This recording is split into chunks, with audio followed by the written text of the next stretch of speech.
नीचे दिए गए त्रिकों में से पाइथागोरस के त्रिक पहचानिए और कारण सहित लिखिए। तो आपको सबसे पहले सबका वर्ग कर देना है, जैसे 3 का वर्ग 9, 5 का 25, 4 का 16। अब दोनों छोटे वर्गों को जोड़ लेंगे। अगर वो बड़े के बराबर आ गया, बड़े के वर्ग के बराबर, तो पाइथागोरस का त्रिक है, और अगर बराबर नहीं आया तो लिखेंगे त्रिक नहीं है। तो इसमें हम कोई 2 करके बताते हैं, बाकी आप 4 कर लीजिएगा। तो देखिए 2.1 का पहला, क्या 3, 4, 5 पाइथागोरस का त्रिक है, कारण सहित लिखो। प्रश्न ऐसा ही रहेगा। तो या फिर से उतार लिया है 3, 4, 5 इन संख्याओं के त्रिक में 3 का वर्ग 3 गुणे 3 9, 4 का वर्ग 4 गुणे 4 16, 5 का वर्ग 5 गुणे 5 25। तो 25 ये सबसे बड़ी संख्या है। ये दोनों छोटे को जोड़ा तो 16, 9, 25। ये दोनों छोटी संख्याओं को जोड़ा 25 आया, बड़े के बराबर आ गया। तो लिखेंगे यहाँ पर बड़ी संख्या का वर्ग, बड़ी 5 है, अन्य 2 संख्याओं के वर्गों के योगफल के बराबर है, अन्य 2 3 और 4 है, इसलिए तब लिख देंगे प्रश्न से फिर से 3, 4, 5 है, पाइथागोरस का त्रिक है। अब क्या 4, 9, 12 पाइथागोरस का त्रिक है, कारण सहित लिखो। तो 4, 9, 12 इन संख्याओं के त्रिक में आप सबसे पहले वही वर्ग लिख लिया करिए। 4 का वर्ग 4 गुणे 4 16, 9 का वर्ग 9 गुणे 9 81, 16 12 का वर्ग 12 गुणे 12 154। ऐसा पैसे 12 का वर्ग मतलब 12 का गुणा कर लेंगे।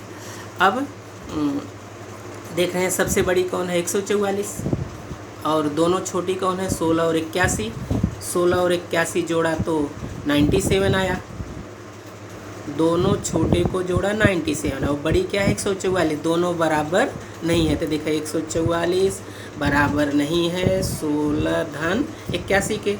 तो यहाँ पर बड़ी संख्या का वर्ग अन्य 2 संख्याओं के वर्गों के योगफल के बराबर नहीं है, इसलिए अब प्रश्न लिख करके 4, 9, 12 यह पाइथागोरस का त्रिक नहीं है।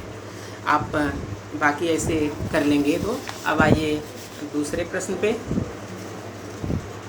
प्रश्न नंबर 2, यम एन पी में बीच में n है, ये 90 अंश है, यन क्यू लंब यम पी यानी 90 अंश है, तो 90 अंश को बंद करेंगे तो एक कर्ण हो गया, कर्ण पर लंब है। तो यन क्यू का मान, तो यन क्यू ये भी समकोण है और कर्ण पर लंब है, तो इसका वर्ग बराबर होता है जो कर्ण का 2 भाग बना है, यानी यम क्यू गुणे पी क्यू। इसको याद रखिए, जो कर्ण पर वर्ग है उसका मान होता है कर्ण का जो 2 भाग बना है रेखाखंड का, उसके गुणनफल के, चाहे इधर से लिखो या इधर से। पहला भाग है यम क्यू, दूसरा भाग है क्यू पी। तो अब देखिए लिखेंगे कैसे इसको। तो लिखने के लिए आप ध्यान से देखिए कैसे लिखेंगे। कोण यम एन पी में, त्रिभुज यम एन पी में कोण एन पी बराबर 90 अंश, रेख एन क्यू लंब रेख एम पी 10। ये प्रश्न से उतारा, तो वही जो लंब है रेखाखंड, उसका वर्ग बराबर दोनों के गुणनफल के। कारण है ज्यामिति माध्य का प्रमेय। ये स्क्वायर है, स्क्वायर हटाने के लिए इसको करड़े में लिखेंगे, कारण लिखेंगे वर्गमूल लेने पर। एन क्यू जगह एन क्यू, एम क्यू का मान 9 दिया है प्रश्न में, और क्यू पी का मान 4 दिया है। 9 4 36 के करड़े रखेंगे ऐसे। ये तथ्य क्यों लिखा, क्योंकि प्रश्न में दिया है मान 36 मतलब 6 गुणे 6, करड़ी में 2 बार रहता है तो 1 बार लिखते हैं। एन क्यू का मान 6 आया। तो ये इम्पॉर्टेंट प्रश्न है।